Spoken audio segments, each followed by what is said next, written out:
What's going on, Delta Force fans and haters?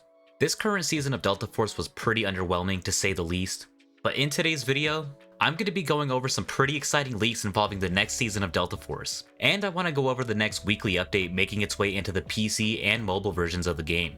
So let's dive straight into it. So like I said, I want to quickly go over the next weekly update. Even though it should already be live by the time this video drops, you might find out about something you missed going through the patch notes the first time. For starters, I want to talk about the Victory Unite game mode. It was supposed to drop on the 21st of April with the rest of the 4th season, but it got delayed to the 20th of May within hours of the game mode's reveal. But we're finally going to get it on the 30th, which is when this video should be live. In this game mode, you can pick a team leader that can give orders to squad leaders and try to place different squads strategically around the map. Apparently this game mode is not permanent though, and it'll be removed or replaced when the new season drops on the 9th of July. To take part in this mode, you'll need to be a lieutenant rank on PC or a colonel rank on mobile. One big bummer is that you can't play on different maps necessarily. The maps will actually be on a rotation for this game mode, with Cracked being the map we'll be playing on for the first week. The devs are finally putting the Space City map onto the mobile version of the game, and the rotation times honestly seem pretty generous. The devs plan on giving this map a 2-hour on and a 1-hour off cycle, so you'll have more than enough time to play on Space City throughout the day. There are some more leaks involving Space City that sound pretty exciting, so stay tuned if you're interested. Something called the Innocence Store will be making its way into Delta Force with the next update, and apparently, you can just earn this all for free. You can buy cosmetics from the store using the new Innocence Token currency, which, while the store is active, you can complete matches or specific missions to earn tokens which can be exchanged for rewards including random playtime skins for different weapons. You should be able to earn up to 10 armament vouchers, and other things that weren't mentioned in the patch notes. But probably XP tokens, let's be real. This is honestly really cool to see, and I hope the devs decide to keep this as a permanent part of the store for players to earn some free items. I honestly get so bored of this game because there's nothing to really grind for when it comes to cosmetics, and the only thing you earn in ranked is a player title and some XP tokens. I think something as simple as a store with what are essentially free rewards could do a lot for this game. The Siege mode is returning once again in Warfare, and it'll be taking place on Ascension and Threshold until the 5th of July. For its coinciding event, you'll be able to earn armament vouchers, merit cards, XP tokens, and Innocence tokens. I don't think I've ever tried the Siege mode in Warfare, but if they keep putting it on bad maps, I'll probably never play it. The Paratrooper raid event will be coming to Operations as well, and during this event, helicopters will appear throughout Zero Dam, Layali Grove, and Brakesh with Havoc soldiers dropping down in various parts of those maps, with the machine gunners carrying higher value supplies as they always do. And you can obviously earn armament vouchers and Innocence tokens from this event as well. Lucky Caviar packs are temporarily going to be replaced by the Lucky ECMO packs, which should ideally do the same thing the Lucky Caviar did, but it may be slightly different.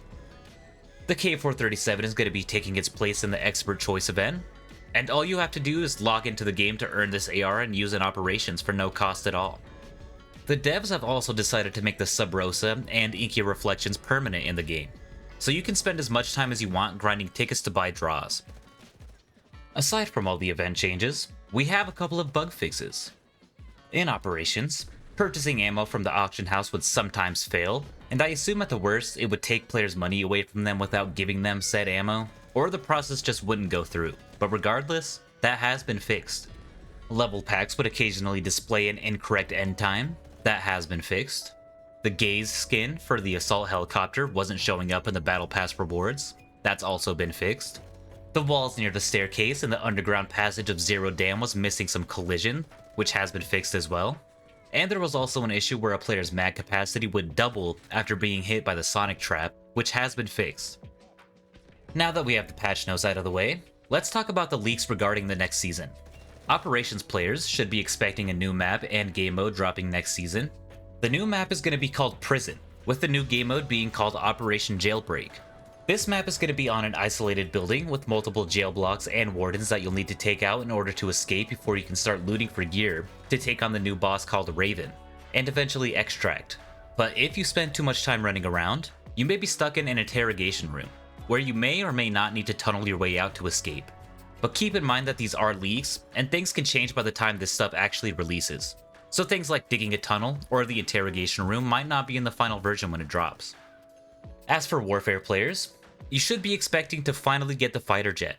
And along with the fighter jet, we'll be getting a new map that's going to be a bit similar to Ascension, which is a bit of a bummer in my opinion, but this map is going to be a lot bigger to make room for the air combat and water combat. There aren't any big leaks on the water combat, but we should be able to swim and fight underwater. Obviously we'll have boats to traverse the waters, and you can engage in combat with said boats, or you can just shoot at people.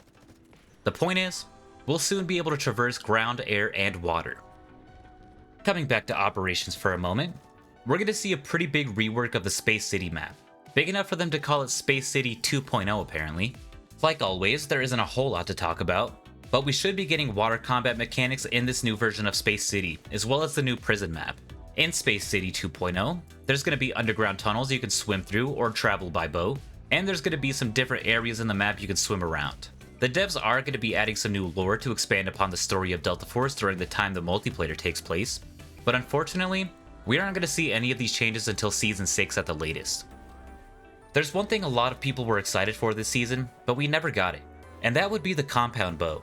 The bow was available in the Season 4 test servers, but it never made its way into the official version because of some issues that arose during the playtests. Fortunately though, we should see the compound bow make its way into the 5th season later in the summer. We'll obviously be getting a new operator and new weapons in the season, but there aren't any leaks regarding the new weapons or which class the new operator will be in. There's also going to be map changes and adjustments made to weapons and operators, and I hope the devs finally decide to nerf Luna in Warfare. But Luna is the devs' golden child honestly, so I don't have any high hopes.